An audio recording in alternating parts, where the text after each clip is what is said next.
ભારત સરકારના સામાજિક ન્યાય અને અધિકારિતા વિભાગ દ્વારા મુખ્યમંત્રી ભૂપેન્દ્રભાઈ પટેલના હસ્તે દિવ્યાંગ લાભાર્થીઓને ₹111.62 લાખના સાધનોનું વિતરણ કરાયું હતું.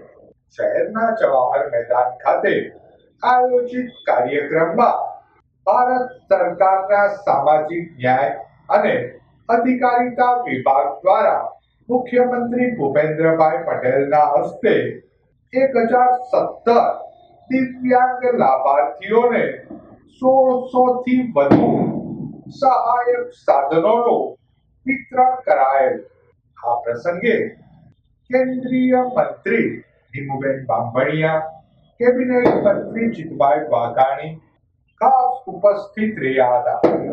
અને ખુશીબેન પ્રશાંતભાઈ ત્રિવેદી આ તમામને ટીએલએમ કીટ એ એક સાથે ટીએલએમ કીટ પ્રાપ્ત થઈ રહી છે. વિધિબેન હિતેશભાઈ દિમાવત તેમને માનનીય મુખ્યમંત્રી શ્રી તેમના વરદસ્તે ભાવિનની આ પવિત્ર ધરતી પરથી પ્રજા વત્સલ્ય રાજવી કૃષ્ણકુમારસિંહજીની દિવ્ય ચેતનાને વંદન કરું છું.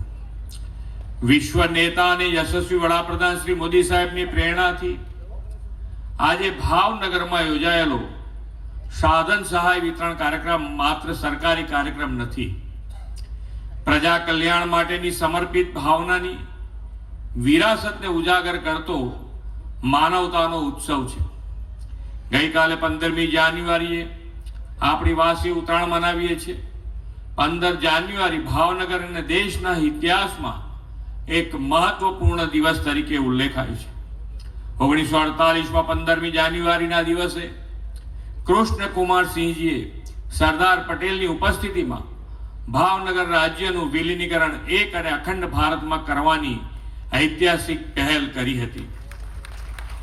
મારી પ્રજાનું કલ્યાણ થાવ એવો તેમનો ધ્યેય મંત્ર દેશભક્તિ અને જન કલ્યાણનું જીવન પ્રતીક છે. વડાપ્રધાન શ્રી મોદી સાહેબે એ જ પ્રજા કલ્યાણના મંત્રને 140 કરોડ દેશવાસીઓના સર્વગ્રાહી કલ્યાણ અને વિકાસથી આજે સાકાર કર્યો છે.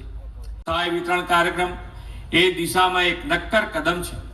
ભારત સરકારના સામાજિક ન્યાય અને અધિકારિતા મંત્રાલય દ્વારા આજે એક જ દિવસમાં એક સાથે 1017 દિવ્યાંગજનોને 1.16 કરોડના સાધન સહાય અર્પણ થવાના છે. રાજ્ય સરકાર પણ દિવ્ય કલ્યાણની પ્રતિબદ્ધતા સાથે આ કાર્યક્રમમાં સહભાગી થઈ છે.